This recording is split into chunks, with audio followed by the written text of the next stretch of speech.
So I guess this chick likes hitting her boyfriend because she knows he's not gonna hit her back. So he took her to the gym, and I guess he had one of the female boxers teach her a lesson. Y'all check this out. Fight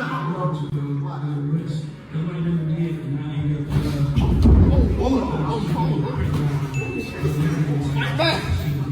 Don't sit around. Give me a fight back. You want to hit guys, right? You want to hit guys, right? You want to hit guys, right? Wait, Jay, wait. You want to hit guys, right? Why don't you pick on a girl? Just do everything. Put your hands on a guy. I can't tell you how much I love this idea. I think they should make this the rule in every situation. And I'm talking about even when you have men who like to hit on their girl. You take them to a gym and let a female or a male boxer take care of them, teach them a lesson. Because some of these people have never been on the other end of that whooping. And I'm pretty sure this young lady here has never had to deal with a woman like that before. And you can tell this lady was trained because those punches look good. She was giving her body blows, head blows, Curtis blows. I'm ready to sign her up to fight Clarissa Shields. But I do believe a lesson was taught here. I don't know if the girl's gonna go home and change her attitude, but at least now she'll know what it feels like to get hit on by somebody and there's nothing you can do about it. And I'm gonna be honest with you, I think she held back. I don't think she gave her everything she had. I'm pretty sure the girl in the white is gonna be seeing that girl in the black in her nightmares. All I'm saying is I think this is a good, fair way to start teaching some of these people a lesson, because it's easy to keep putting your hands on people until you see how it feels to have somebody put their hands on you. So as much as I love that movie Men in Black, I am really loving this Woman in Black. Okay, so quick story time real quick. So I pull up at the gas station, and before I go in there, I noticed one of my clusters was coming off. So I'm, adjusting my lash, and at the corner of my eye, I see the guy next to me looking or whatnot. So I was like, okay, here we go. I already know if he's going inside, he probably gonna try to say something to me, which was fine. So finish gluing my cluster on, and I get in there. Not only did I need to pay for gas, but I went in there because I wanted to get some gum and a Bloom energy drink as well. So I get my things, go up to the counter, him and I, chopping it up, whatnot in between. I set my stuff down, and he was like, I got it. And I was like, oh, well, I had to pay for gas too. This ninja says, no, I'm just paying for the Bloom and the gum. Now, don't get me wrong. I appreciate it. That's what, about $4 or $5 that I saved. But yeah, he definitely didn't get my number. And you know what? Hold on. Because I don't want to make it seem like it was a requirement for him to pay for my gas too. But it would have been nice.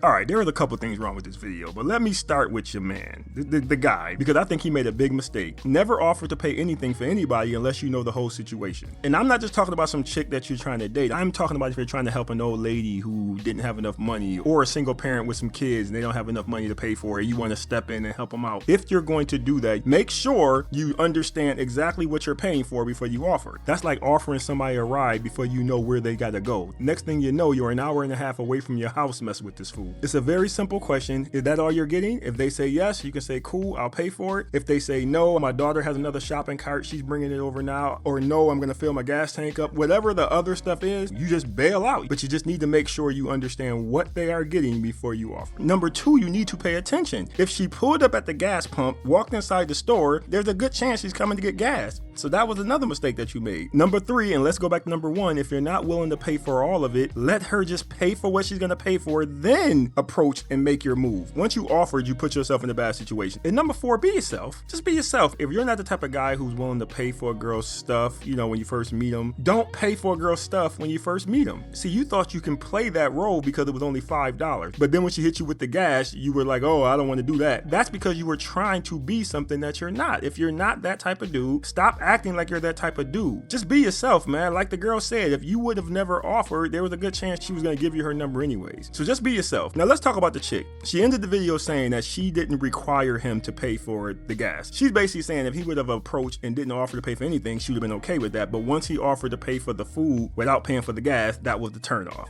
And to me, I think this is a stupid way to decide if you're going to call somebody or not. And I really think this boils down to just a lack of appreciation. A lot of these women in 2026, they don't appreciate stuff. She even said it herself. He saved her $5, $6. Well, then appreciate that. Appreciate the fact that he saved you $5 or $6. But that's not how a lot of these women operate. The fact that you could have saved her $106 or $56 is more than $5 or $6. So that's how they look at it. You have to understand that a lot of these women are entitled. If you offer them an inch, they're going to want a mile. This is why I'm telling you, you don't offer to pay for anybody's anything unless you know exactly what you're paying for. Because once you offer, that's when the entitlement kicks in. Now it's no longer, that was nice of him to offer to pay for my gum. Now it's, why didn't he offer to pay for my gas? You always hear them saying stuff like this. He offered me a drink, but he didn't offer me an appetizer. Or he offered to pay for my Uber, but it wasn't an Uber Black. So the way you avoid that situation is you just don't offer in the first place, because that is how a lot of these women are. She tried to act like she wasn't entitled in the video when she said, I don't really care, I got my own money, it didn't matter either way. But the fact is, you are entitled, because the only reason you said you're not going to call him is because he didn't pay for the gas. And to me, that sounds like somebody who's entitled. It may take you $80 to fill your gas tank up. And in this economy, for most people, $80 is a lot. So the man was basically saying, I don't know you, I don't know your situation, I don't even know if me and you are going to talk, so why am I going to pay $80 to fill up your gas tank? That may have been his mindset. That doesn't mean he's not the type of guy who's going to spend money or take you out and do things later on. To me, he sounds like he's smart, because I think it's really stupid to just pay for somebody's gas and you don't even know if this person is single yet. You don't even know if this person has a boyfriend. You know nothing about him. So it's stupid to do that. Now, I do want to say the man could have just been broke too. Maybe he just didn't have the money to pay for the gas. Either way, he shouldn't have been paying for it. But what I am saying to women like her is I think you guys are going to miss out on good men doing that, because instead of looking at what the situation is, you're looking at something that doesn't matter in the big picture. That could have been her future husband, but we'll never know because she refused to call him and even get to know who this man really is. But of course, they're not going to listen to me, so it is what it is. What is the definition of an independent woman? That sounds like a hard life. It sounds like somebody who feels like that they could get everything done on their own. They don't ask for help. Probably could change a tire, carry their groceries in from the car. So it sounds like you're describing an adult. Correct. Takes the garbage out. Mine is the changing of the tire. That could be a bit aggressive. But She's single. Who change it? AAA. But everything else sounds like an adult. I'm with you, cuzzo. So when y'all say single, when y'all say I'm a strong, independent woman, you really saying I'm a strong adult? Yeah. Well, it's being a female as being an adult, because a man adult should look different than a female adult. Because y'all should do different things. Like survive? I love how they responded to this, because it couldn't be any clearer than that. You are an adult. That's it. When you say you're strong, independent, you are an adult. That's what that means. Just swap them out. It means the exact same things to these women. And she even told on herself when she said an adult as a man and an adult as a woman is different. And the reason why I say she told on herself is because y'all always say you don't need a man. But now you're saying we're different as an adult, which to me would mean there's more of a struggle being a woman. So then you do need a man. Is that what you're saying? See, this is why I don't pay that any attention. When I hear women say they are strong and independent, I think of a regular adult. That's what I think of. And if you don't want to be a regular functioning adult, then you need a man to help you in that process. If you don't need a man, then you need to own the fact that you're an adult and stop screaming that you're strong and independent. Because what you are is a regular functioning adult. You can scream it from a mountaintop and it ain't gonna change what it is. Please like the video and leave a comment. I love listening to what you guys have to say. And don't forget to hit that hype button, because it really helps me out with the algorithm and I really do appreciate it. Thanks for watching. See you next time.